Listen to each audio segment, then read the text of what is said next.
Психологиялық ойын жаттығулар. Еркін би мақсаты қарым-қатынасты жақсарту, эмоционалды қысымды азайту. Уақыты 30 минут. Құрал-жабдықтар. Бұл жаттығуды музыкамен жасаған дұрыс. Жүру барысы.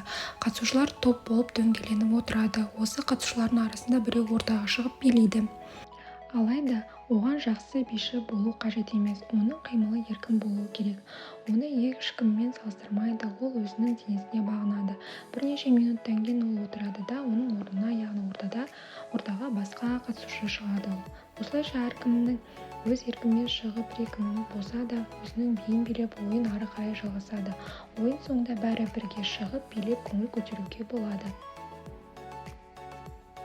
Сөзсіз келісейік. Жүргізуші ойын ережесін түсіндіреді. Белгі бойынша топтың барлық қатысушылары саусақтармен 1-ден 5-ке дейін сандарды көрсетулері тиіс.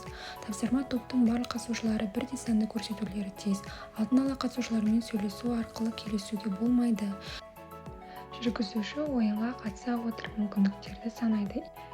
Егер де топ ұзақ уақыт бойы келісе алмаса, онда жүргізуші айта алады, яғни бір-бірлеріңізге мұқият қарауларыңызды.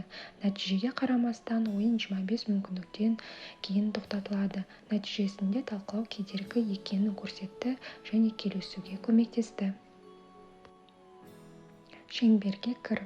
Ойынның мақсаты ортақ түсінік орнату, адамдарды қолдана отырып, қоғамдық нормативтер мен басқа адамдарды күту. Бірнеше қатысушылар есіктің сыртына шығады, сосын кезектесіп кіреді. Топ шеңбер құрып, бір-бірлеріңіздің қолдарын мықтап ұстаулары керек.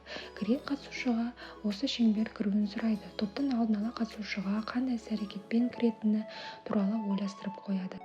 Мысалы, сыпайы сәлемдесу, өтініш, қандай да бір міндетті орындау және тағы басқа.